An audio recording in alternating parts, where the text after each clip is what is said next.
Good afternoon, dear students. It's me Malohat again with you. Today at our lesson, dear students, we will talk about alternative ways of assessment. So in our next slides, we will discuss together with you some questions which help us to highlight the theme alternative ways of assessment. So the first question is, what is the difference between tests and assessment? The next question is, what does alternative assessment mean? And the next question is, what is the difference between traditional assessment and alternative assessment? And the last question to discuss is performance-based assessment the same like alternative assessment? So dear students, now we will talk about tests. It is, dear students, all tests are assessments, but not all assessments are tests. We should take it into consideration, dear students.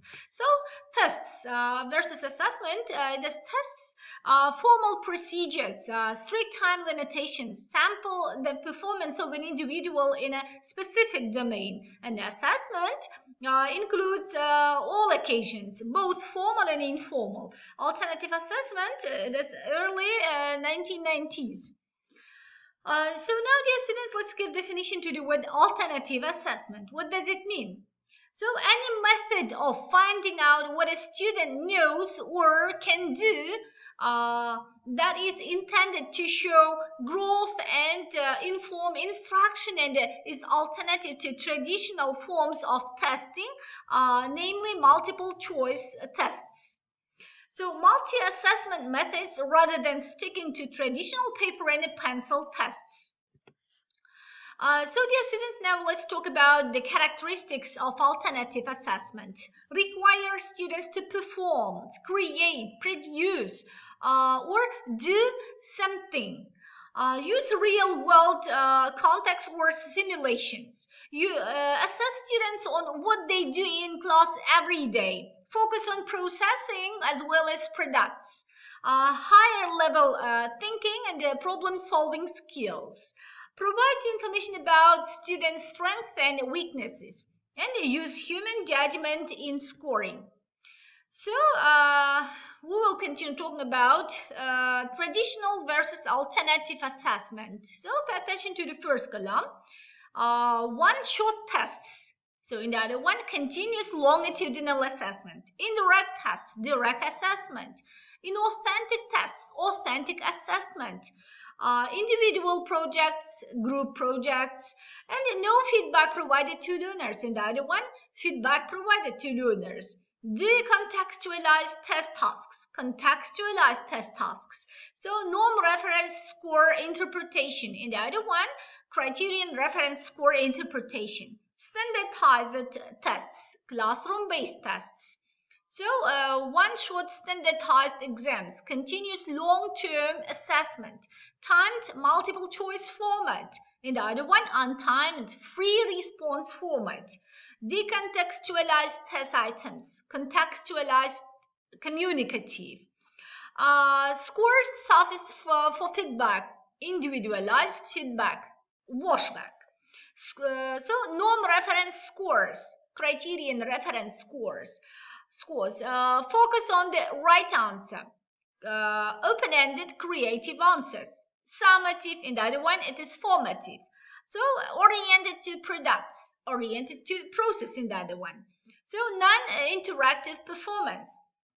Interactive performance in traditional one, it fosters extrinsic motivation, and in the other one, it fosters intrinsic motivation, not extrinsic one.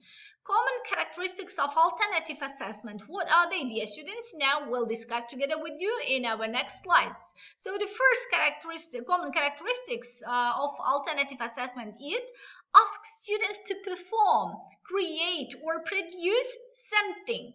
Evaluation criteria and standards are known to the student, involve interaction between assessor and person assessed. Provides self-assessment opportunities for students. So provides opportunities for both individual and group work. Encourages students to continue the learning activity beyond the scope of the assignment. So students, now let's talk about key features of alternative assessment. What are they? They are assesses a learning process and encourages student self-reflection based on authentic tasks with real-world application. Topics and means of expression are of interest to the students. So now let's give definition to the word portfolios. Yeah, definition of portfolios. A portfolio is a purposeful collection of student work that exhibits the students' thoughts, progress, and achievements in one or more areas. The collection must include student participation in selecting contents. The criteria for judging merit and the evidence of student self-reflection. So another definition to portfolio is a purposeful collection of students' work that tell the story of their achievements, skills, efforts, abilities, and contributions to a particular class. So let's continue to talk about characteristics of portfolios. Teacher and students can negotiate to decide what is included. The learner has some control over what is being assessed. Not necessary to include everything depending on the purpose. To document development over time, for example, drafts. So typical portfolio, it has four sections. The first section is introduction, portfolio contents, or reflective essay. The second section is academic works. The next one is personal section. It may be journals or photos. So the last section is assessment section, evaluation from peers and teachers. So now, dear students, let's talk about advantages of alternative assessment. What are the advantages of them? So foster intrinsic motivation, responsibility, and ownership. Promote student interaction with teacher as facilitator. Individualize learning and celebrate uniqueness of each student. Provide tangible evidence of a student's work. Facilitate critical thinking, self-assessment, and revision processes. Opportunities for collaborative work. Peers, assessment of multiple dimensions of language learning. Now, dear students, let's talk about observation. So what is the purpose of observation? For teachers to make inferences about instructional or learning processes or strategies. To explain failure to learn. Systematic plan procedure for real-time recording of students' verbal and non-verbal behavior. So planning classroom observation. The objectives of the observation. Aspects of teaching learning included in observations. Keep elements of observation at one time limited. How many observations? One occasion or repeatedly. How to record your observations. How you will use the results. So now, dear students, let's talk about journal. This is personal section. That's definition, yeah?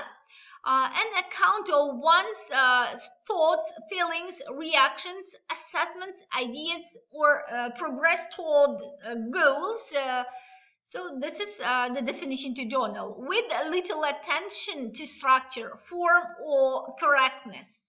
So what about the feature of journal? Features, self-reflection, writing practice, writing as a thinking process, individualization, communication with the teacher, most formative.